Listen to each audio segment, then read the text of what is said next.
Education. All right.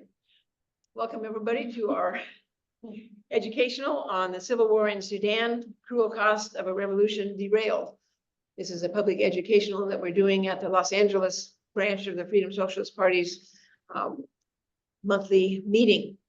Our presentation today, which we're going to get started on right now, is by Dr. Susan Williams, who's the National Education Coordinator for our party. She lives in New York City, and she's a retired doctor who spent most of her career at Harlem Hospital there. She's the author of Freedom Socialist articles and other publications, most recently, The Crisis of World Trotskyism, Perspectives from the Struggle for a Revolutionary Socialist Feminist Party, that she co-authored with Stephen Durham. With that, Dr. Susan, we'll have you take it away. You are a co-host, so if you want to share anything, screen share, you can do that. Great. Thank you so much, Val. And again, thanks everybody for having me here. I'm really interested and was eager to give this talk and to research this whole area for a number of reasons, not the least of which was an experience that I had when I was actually quite young in 7th grade. I was assigned in social studies to give a report based on a news article from Time magazine on war in the Congo. And I diligently read the article and was completely confused about what the hell was going on there and why so many people were killing one another. There was kind of mysterious thing about tribes that had hostilities, nothing about colonialism, nothing about the expropriation of natural resources by the imperialists, nothing that would help me make sense of what was going on. And honestly, that was not so very different from the experience that I think I and a lot of people have even today reading something like the New York Times when it comes to really understanding what's at the basis of conflicts like the one that has now been playing out for over a year, about 15 months now in Sudan. They make it all sound very mysterious and very foreign to very othering. And one of the reasons that I really wanted to go into this in more depth than was possible to cover in the article that was in the Freedom Socialist newspaper was because it was a chance to use some of the tools of Marxist analysis, and in particular, the methodology that's known as historical materialism for just figuring out what the hell is going on. And so I will be doing some of that in this talk, as well as just tell you what the hell is going on in a summary kind of form. In order to understand the current conflict, it's really important to look at some of the material factors that have gone into the situation that Sudan is facing now, both geological, economic, and historical. And I want to talk about that just a little bit. I'm going to show only a few slides. So I will leap into that now. Come on. I have to have little discussions with my technology as it goes. To give people a clue, I'm sure you guys are way better than average, but I know that not everybody has the geography of everywhere in the world down pat. So let's just review this a little bit. Sudan is geographically the 3rd largest country on the continent of Africa. It's located in this area that, as you can see it here, and a couple of the features that are notable is the Nile River runs all the way through this. And this, of course, is a real hub, a real source of not only transportation, but of rich agricultural land as well. It has one main large port on the Red Sea, which will come into relevance a bit more later. And just to let people know, many of you have heard, of course, of Darfur. There is a huge humanitarian crisis there some years back, and one that's being played out again now. And the neighboring district of Kordofan is another one of the main areas that are now under dispute in the civil war, as well as the capital of Khartoum. To talk a little about the geography of the area, it's very much affected by the not only geography, but by the global warming that has hit this part of the world so intensely. The Sahara Desert, as you can see, it covers about the upper third of the country. And not only that, but this is one of the areas, already one of the hottest, driest areas in the world. It's also one of the most susceptible to global warming. And in fact, in the last couple of decades, the Sahara has increased in size by 11%. So desertification of the area is growing. A region immediately south of the desert is known as the Sahel, and it is a arid to semi-arid kind of climate.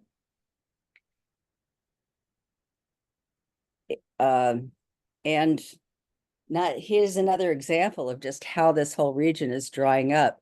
The largest freshwater body of water in this part of the world was and is still actually Lake Chad, but it has been remarkably shrinking over the last few decades, as you can see pictured in satellite images here.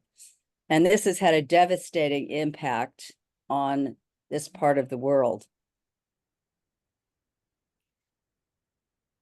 I'm going to come back and perhaps show you this picture a bit later, but let's, in the meantime, go back to just being able to look at one another.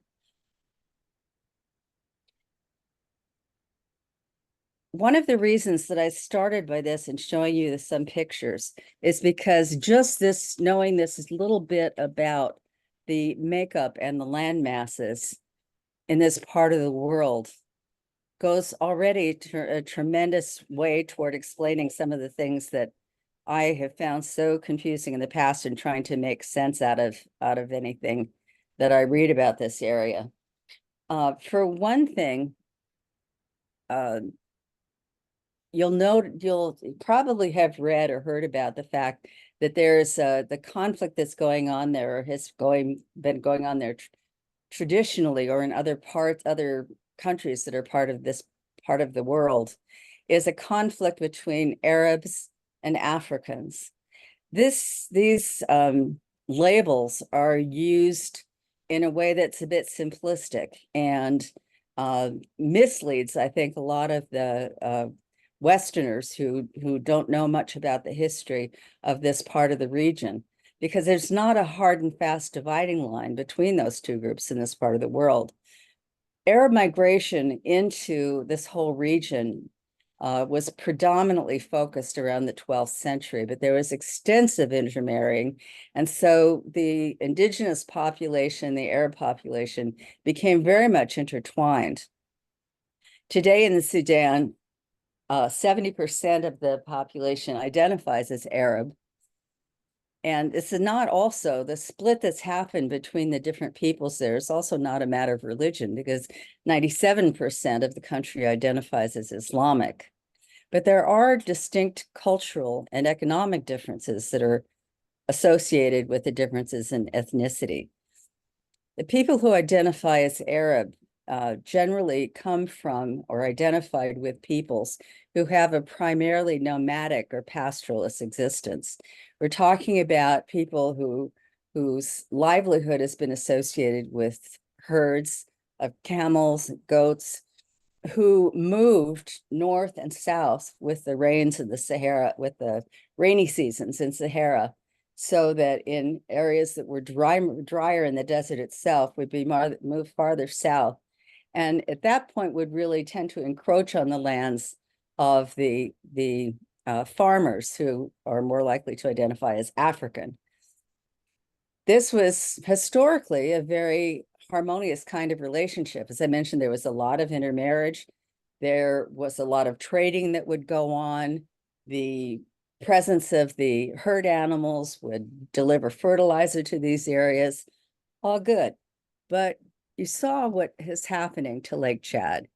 So you have an idea of what's going on with the water resources in general in the area. Secondly, there's been a big population surge over the last several decades. So there's a lot more weight, a lot more competition for resources that are getting at the same time scarcer and scarcer. And the third factor is another one that brings into the economy of it, all of which combined to create a tremendous amount of pressure towards conflict between these groups that traditionally got along. So already this conflict that we're being told somehow is a mysterious conflict between Arabs and Africans, you can begin to see what the material and economic roots are that explain their origin and where they're coming from. The third factor that I was mentioning has to do, again, with modern economics that stem from colonial days, but are really being persisted and extended now. These include the fact that there has been a real push toward pressure on the farmers to go more and more into cash crops rather than crops that they can actually live on or provide for a subsistence existence for the community as a whole. And again, those crops often come at the expense of a greater demand on the water resources, and again, heighten the level of competition going on among these different groups. So you can begin to see some of the material factors that have created conflict or a tendency for conflict really to erupt.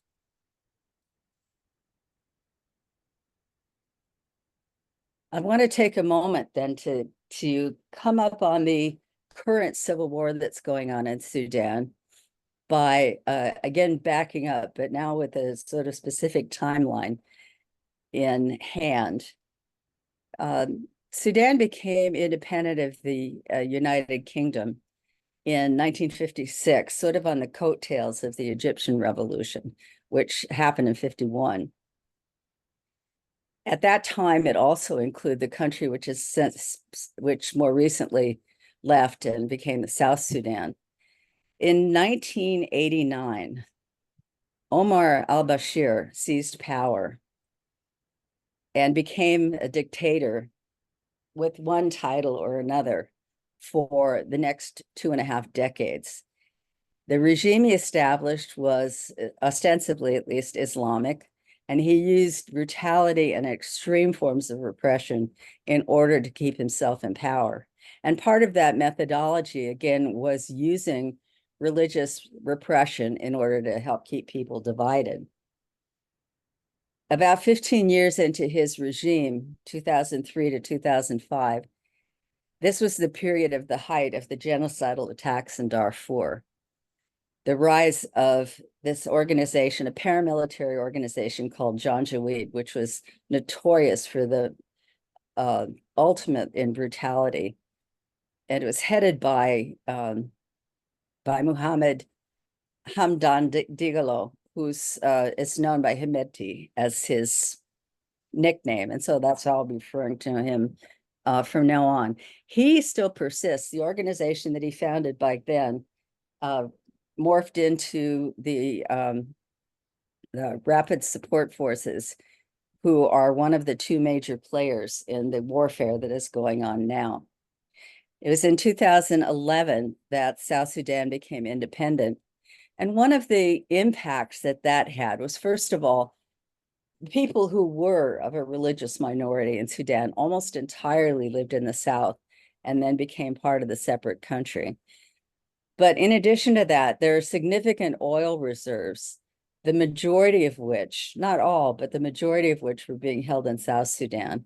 So now, with the removal of a significant amount of the oil wealth from the country, that again created more pressure on the economy to try and find other sources, like, again, cash crops, rather than things that people actually ate and could live on in the country. Secondly, it also created a lot of tension around the transport of oil because South Sudan is still dependent on Sudan to for the pipelines that enable them to get their resource out and shipped out, which occurs through Port Sudan on the Red Sea. So starting in about 2018, again, about 2 decades into the reign of Bashir, began to be tremendous upsurges. And these were very exciting. They had an enormous amount of potential. People were furious at the economic problems that they were having. Women were rising up in very large numbers against the threat of gender-based violence, against the locking into a very second-class economic status that women had. They're being denied access to many of the professions in the country. And so there was a lot of activity among and by women for an improved status in that country. Union workers were actively organizing, including professional workers as well, academic workers. And there were massive, massive protests that started to being held. They were often huge in nature, but did also tend to have a bit of a pacifist or passive, at least, format, often taking the place, the form of vigils. Moving into 2019, though, they began increasingly targeting the army as the focus of their disputes and recognizing the army's role in keeping Bashir in power. The situation was rapidly coming to a head. And in April of 2019, the military took a good long look at the situation and they said, you know, Bashir's relied on us to keep him in power. We've been his boys for a long time, but the situation is about to blow. And the best thing we can do now is to get rid of him before the masses of the people decide to get rid of all of us. And so they arrested Bashir. Their entire purpose was to head off a workers' revolution. And this is why I've entitled this talk, the consequences of a revolution derailed, because there was in fact motion toward and on the potential for a working class revolution, one that could have looked for an anti-capitalist or socialist solution, but rather was outflanked on the right by the military. And so this military coup took the place of what could have was an opportunity for a revolution there. Everything wasn't immediately shut down in those in that instance at all, though. There continued to be very active contention. The Sudan army, which was headed and remains headed today by Abdel Fattah al-Burhan, hooked up with the largest of the paramilitary organizations. Again, the Rapid Support Forces, or Hemedti's organization. There are a number of other smaller paramilitary forces as well, most of which end up taking sides with either the army or with the RSF. But once Bashir was gotten rid of, both the Sudan army and the paramilitary organizations massively ramped up the level of repression. In June, just 2 months after after Bashir was deposed, there were massive sit-ins by pro-democracy campaigners, radicals, women's groups, labor activists, and they were suppressed just viciously with actual murder, rape, mass arrests, and that really shoved the movement back hard, although did not kill it at that point. In August, shortly after that, a transitional government was named, supposedly with the civilian and the military working hand in hand to achieve what? A democracy, aka capitalism, aka a Western style government. And thus things went on in a very uneasy sort of way for another 2 years. But during this 2 year period, some very interesting things were going on. The military and the paramilitary forces were growing enormously, and not only just in power within the society, but economically as well. They used the opportunity of this transitional government to develop control over major sectors of the economy, particularly working at cultivating the export businesses, which again were being revved up in part to compensate for the lost oil reserves. So the army, on the one hand, which had more of a affiliation with the traditionally Arab peoples, became the major force in the sheep and the camels that were being traded to Saudi Arabia. So they developed very close economic ties to Saudi Arabia. And they also took over the largest bank in the entire country. The RSF, the paramilitary organization, at the same time, took over the second largest bank in the country. And one of the main things that they came to control was gold. The gold that was being mined, and the huge section of which was finding its way to the United Arab Emirates. So these become, Saudi Arabia and the UAE become two of the major international forces that now have skin in the game in what's going down in Sudan. So even as these two military forces were holding common cause against the rebellious people and against the emerging civilian government, which was trying to become more powerful vis-a-vis the military, at the same time, they were becoming rivals with one another. By late in 2021, there was really, again, growing criticism of the transitional government and of the military forces. Word became extant on the streets that a military coup was going to be in the offing, and the people mobilized in response, to the tune of 2 million people in Khartoum who was engaging in massive civil disobedience.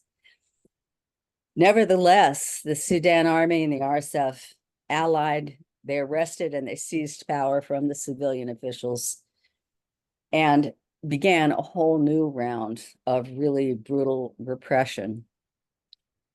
Even so, they have not to this date been able to completely get rid of the demands for a secular egalitarian state. The civil war that's still raging now began on April 15th of 2023.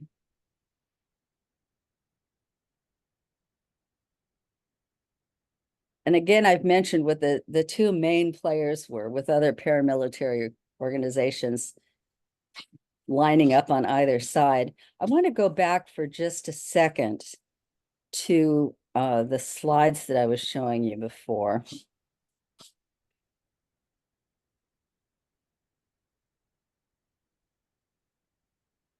Let me try doing this one other way.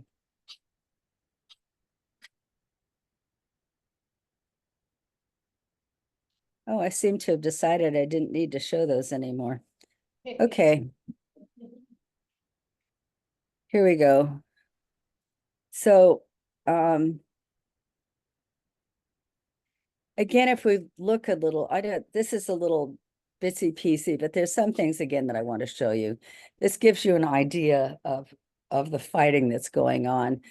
The area in pink is what's controlled by the army.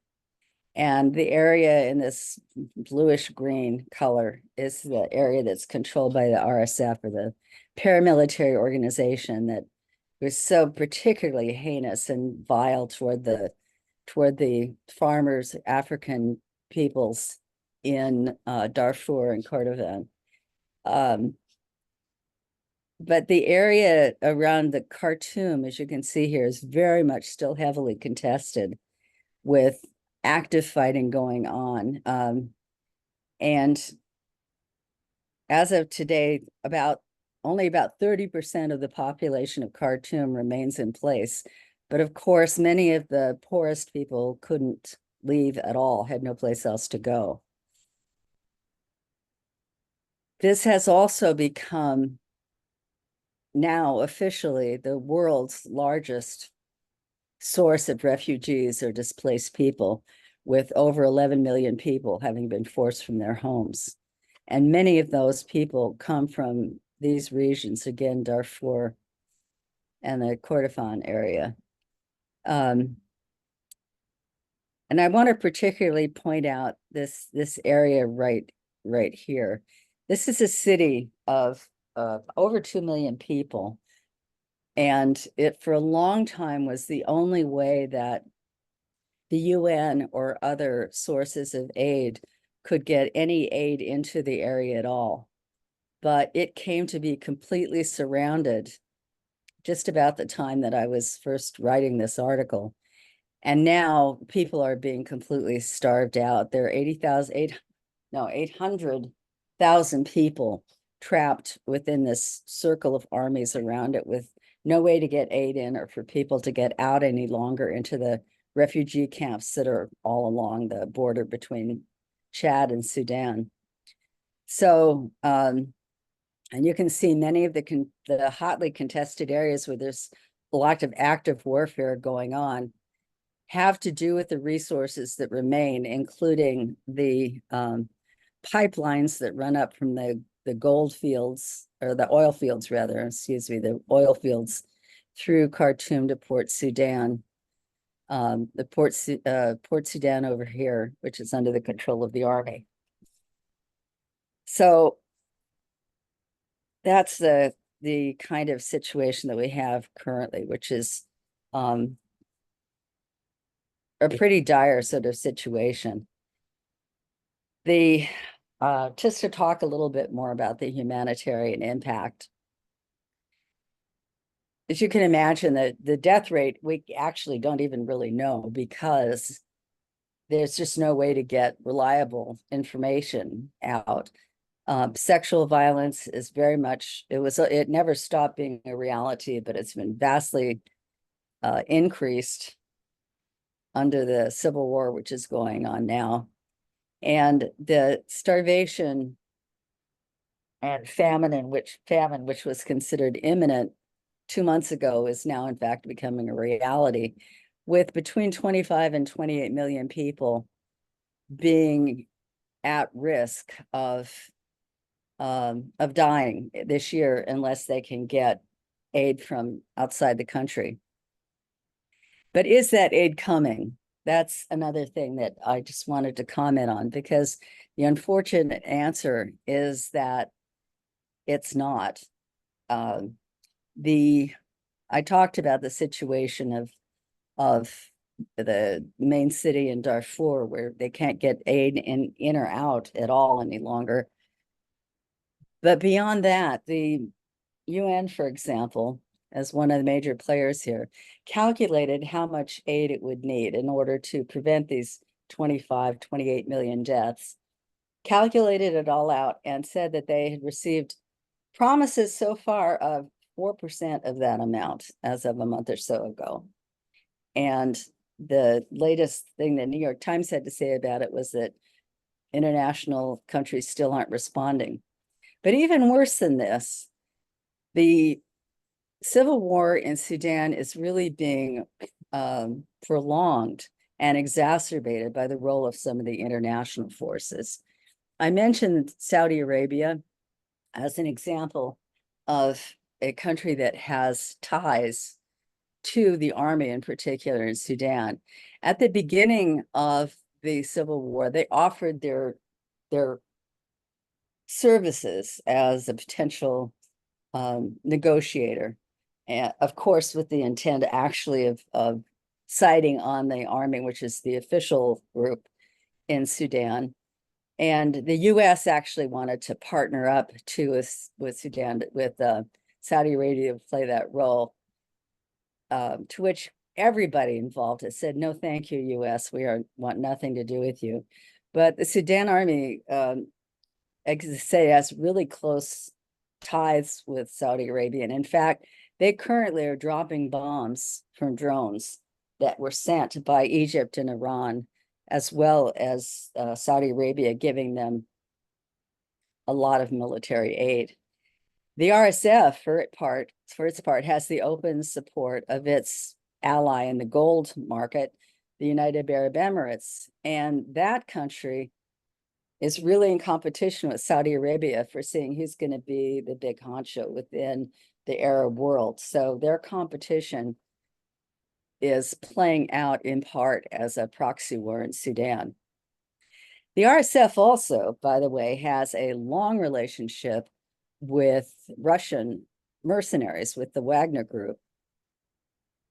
And although Russia at the same time has been trying to court the Sudan army because it aspires to having a naval base on the Red Sea, so it wants to get that toehold in Port Sudan. So it's trying to play both ends against the middle. China, which is the largest trade partner altogether with Sudan, has tried to play a neutral role, goal of stability. But it's very clear that Sudan, like many other places in Africa, is part of their, what the Chinese have referred to as their Belt and Road Initiative, which is a way, a means they've had in place for a couple of decades now for really extending China's economic and political influence. So, boy, that all sounds kind of negative, I have to confess. And that is true. There is a lot to report on that is not a good story at all for what's happening there. But at the same time, I think that there are some positives that we can take away from it too.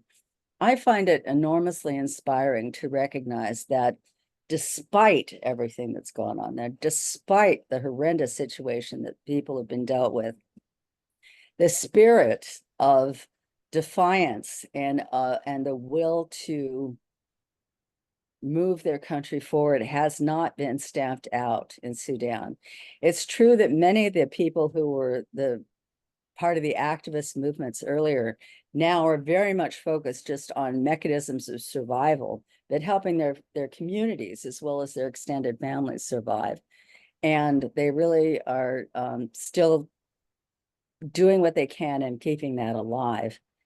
Secondly, I think it's a real lesson that all of us should be taking to heart to note the cost of having a revolutionary opportunity and not taking it all the way that it needs to go, of stopping short of a socialist revolution when you have the opportunity to seize power.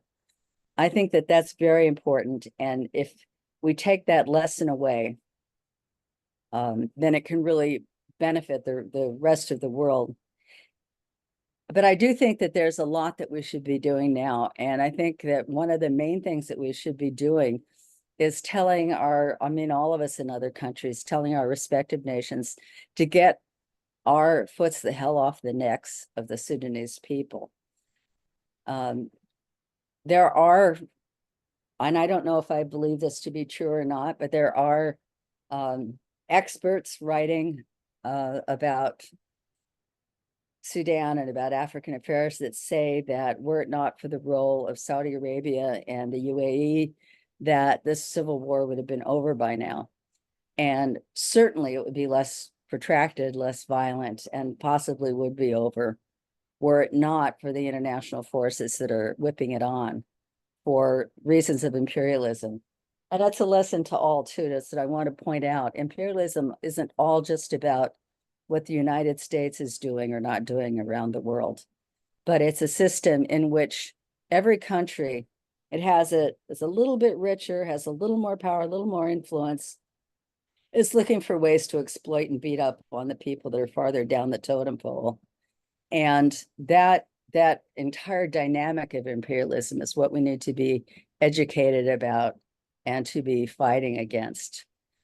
So I think we can end on the note of just having confidence that there is still the spirit and the potential of the Sudanese people to move forward despite the situation there now, and a little clearer sense of what we might be able to do to help support that effort.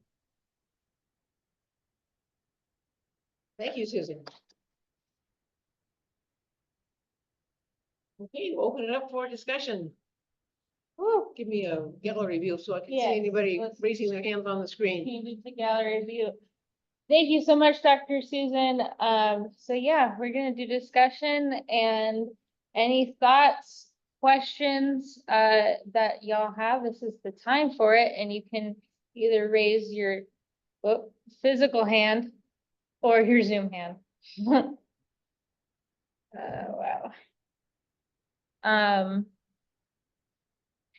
I want to start just a little bit by thanking you. Like I thought I knew a little bit about the situation, but this is like really informative to have the whole backstory. And I really appreciate the point of like, this is the consequence of having had an opportunity to have a revolution, to have a socialist revolution, and here we are. We've been talking a lot in study groups about, you know, two-stage revolutions, etc., and how that is actually detrimental. And just like, here is like a living, breathing example. Yeah, so I really appreciate that point. And I guess I wanted to propose a question to everybody and also to you, Dr. Susan, like, as far as it, you know, this is an international issue, that, you know, this is an imperialist issue. So for the left, who exist in these countries, in these imperialist countries like the US, etc., like, what do the people of Sudan need from the international left most of all? And I hear that, you know, we need to get our feet off of their necks. I hear that, and I'm kind of, you know, interested to hear people's thoughts on like, what does that look like? What else do the Sudanese people need, etc. Yeah, thank you, Dr. Susan. Take a couple of other questions or comments if people have them, and then have Susan respond. I guess I'll just add a follow-up to Jess's. What is it that the US is doing, and what should, if we are going to ask them to get off Sudan's neck, what should we specifically ask them to do? What are we giving aid to one side or the other? What are we doing that we should ask them not to be doing?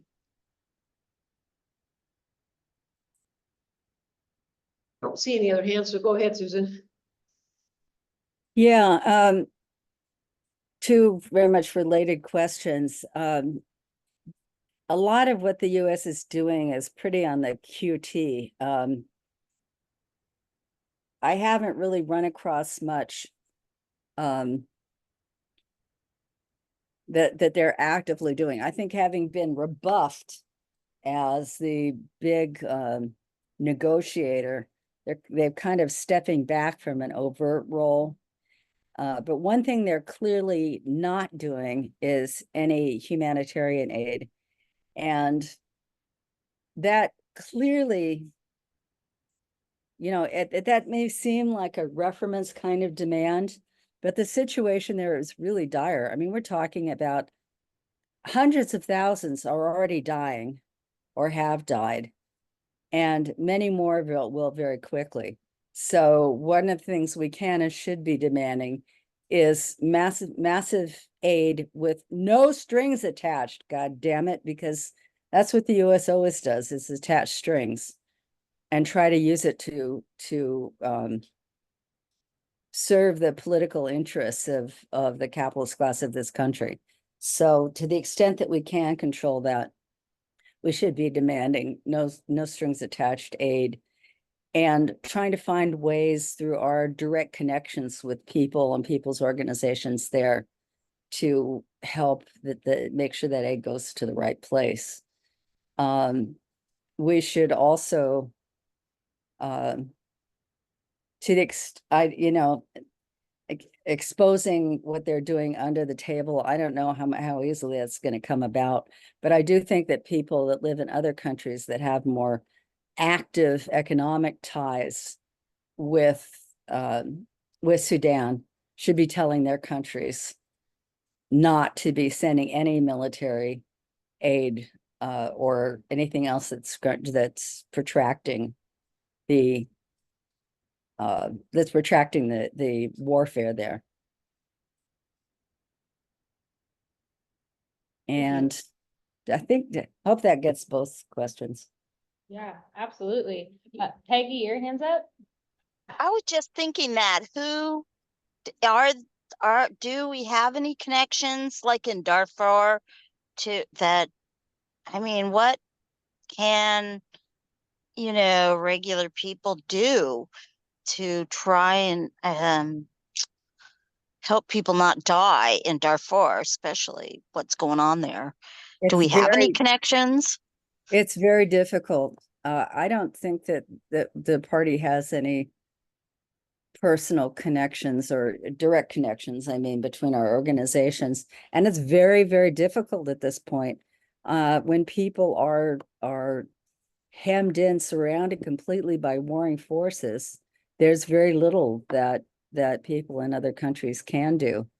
Other African nations are in a little better position to, and we may be in a better position also to get aid and support to the countries where the refugees are going to. That includes Chad, the Central African Republic, South Sudan, and Ethiopia.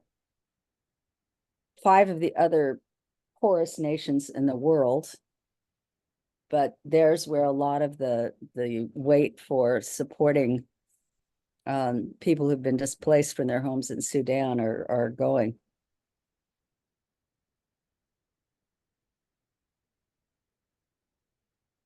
I have a question for Dr. Susan, for the group. A bit like, so international strife, colonially imposed warfare, genocide, etc. It's hugely on the news, but mostly Palestine, right? I think Sudan, Congo, etc. are not as talked about. So education's like a huge part of what we need to do. And in that spirit, I guess I'd love to hear from people like, how do you answer the question for folks like, well, why should people care about Sudan? Like, what does it mean? And it's, I'm rambling. To the same, like we're always having to explain to people like why is it important for you to care about Palestine, etc. Like how, I don't know, where are folks at on talking to the rest of the working class and getting people to be engaged about Sudan? Like, why does it matter to us as a US working class that Sudan that they be that they get our help? I don't know if I phrased that right, but like, yeah, I'm gonna leave it there. And that's for everybody. Yeah. Anybody else?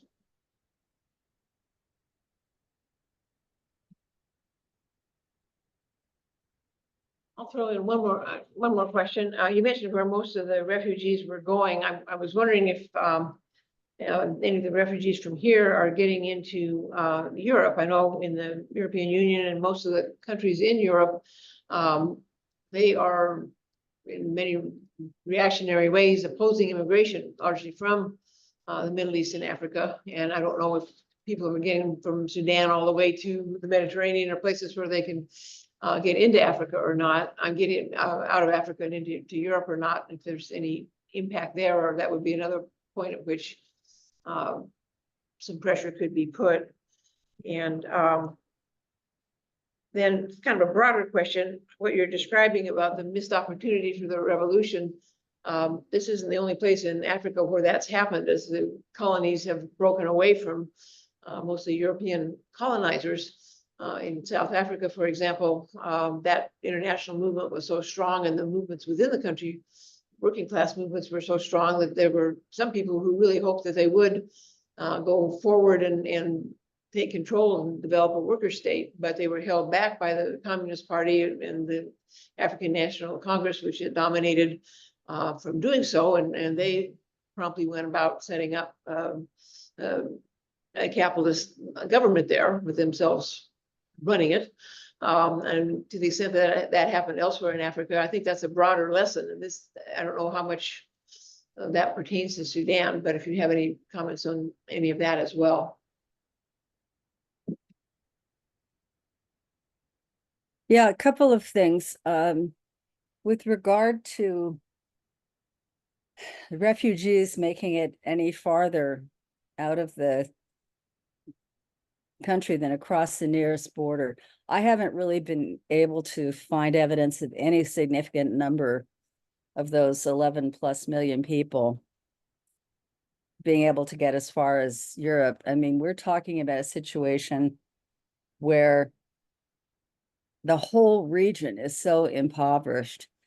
And even though I mentioned, for example, some people being in refugee camps in Ethiopia, there are also Ethiopians who are in refugee camps in Sudan. So, you know, it's a horrendous situation. There are people already 6 weeks ago, there were people in refugee camps that were eating dirt and sticks because that's all they had. So if you can imagine those people with at that kind of level of poverty being able to get anywhere farther than they've gotten, it's just, you can see why that just would not be the case, especially without the help. And there clearly is an element of racism that's involved too, which we've talked about. We've looked at how differently refugees, for example, from Ukraine were treated than so many other areas of the world.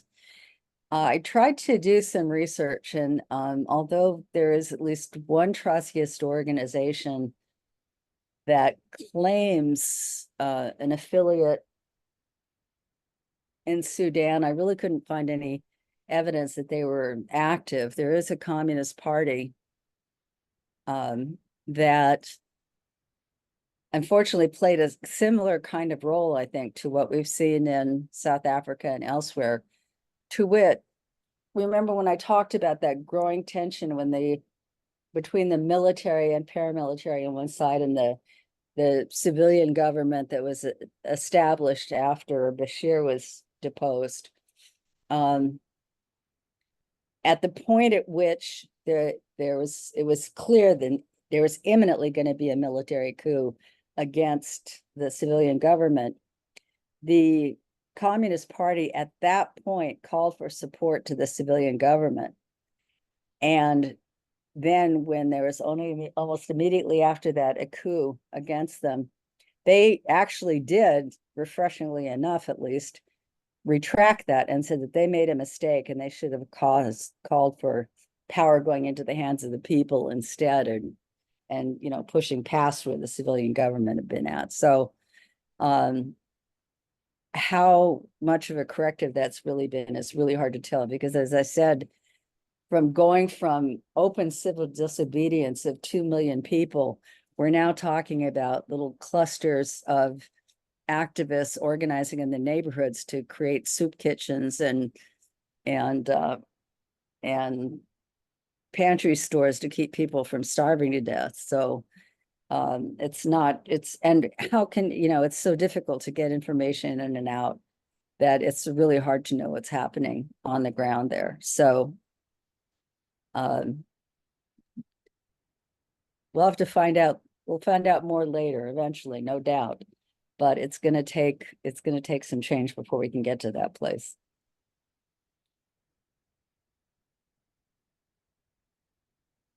Anybody else? anything you'd like to say in this sort of final conclusion as compared to just answering questions? Wait a minute, I see a question from Christine. Go ahead, Christine.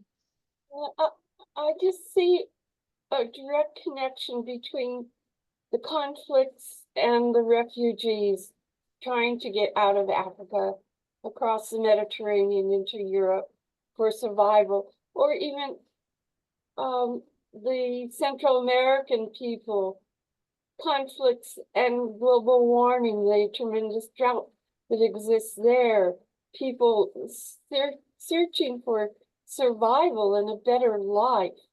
At the same time, these major corporations in numerous European and the US countries are supplying arms that just keep feeding these conflicts because they make such tremendous profits from it. And they care nothing about the people or the environment, really. They just want their profits. And I think that is one thing we should attack here is the arms industry, the profit-making industry. If we stop supplying arms, you know, they have to find other ways to solve conflicts instead of bullying each other or blowing each other into oblivion. But there's a conflict there for me. I don't understand because, like with Sudan, we want to support them, and we do support supplying arms to where am I thinking? Not Sudan, but well, we'll supply them all over the world, but the north, I'm sorry, my mind just slipped away. The country involved with war with Russia. Ukraine. The Ukraine, yeah, okay. We want to supply them, we want to support their fight against Russia. But the continuing supplying of arms all over the world just foments more conflicts, more destruction. And I just often wonder, how do we get beyond that? How do we stop creating these massive machines that kill and destroy people and the earth? Well, if I can use a moment to kind of wrap up on that note, I really believe that it's not the arms that are fundamental. The arms are created because competition is inevitable. It is the skeleton of a capitalist system. And as long as you have production for profit and the simultaneous contradictions that creates, where we have to compete, we have to cooperate, first of all, to survive as a people. But then companies have to compete against each other in order to survive. There's going to be warfare. And that drives the demand for arms. And there was no way that you can moralize or intellectualize or appeal to people's better nature to get rid of that. So, and I also do believe, very much so, that there's a profound difference between the violence of the oppressor and the self-defense of the oppressed. So I believe that in the case of Ukraine, and I think that that's a part of what the FSP's position is based on for that country.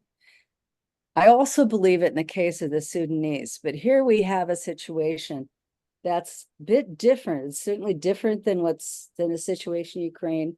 It's different than that in Gaza. It's quite different from both of those situations, in that the country is being destroyed by a civil war that's between two reactionary forces. These are both reactionary forces that combined, that held hands together, made common cause to to squash the revolution when there was that opportunity between 2019 and 2021. And then immediately, or nearly immediately, turned on each other's throats to try and get the upper hand.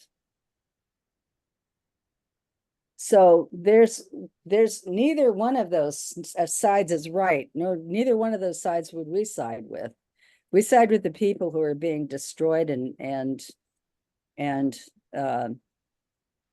killed on a daily basis. And the way that we need to, when we talk about the role of arms, if we could find a way to safely and reliably provide arms to those neighborhood activists, to the radicals who've been suppressed, to the women who were arrested and harassed and raped and managed to get free after they protested for their rights. If we could provide their demands for whatever they need at this point, whether it's weapons for self-defense or tools for local organizing or just food to make sure that their constituents don't die of starvation, and we could get those to them directly, then we can and should provide that to them. But anyway, that's my short answer to the question. There's nothing that we can ever do, and it's nothing but, I believe, a big friggin' waste of our time to try and control arms when it's the basic essence of capitalism that's controlling the arms production in the first place.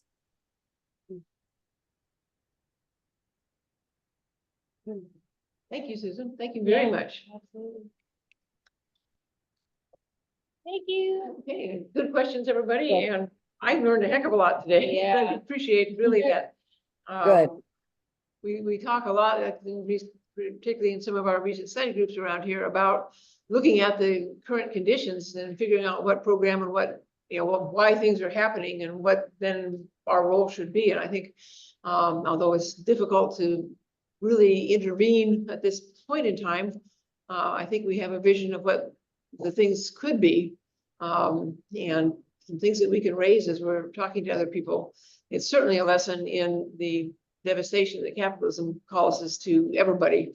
And I think that the more people come to understand that, the stronger movement we're going to be able to build here. It's inspiring that people in those dire conditions are still fighting as you described. So much, much appreciated. Okay, well, thank you.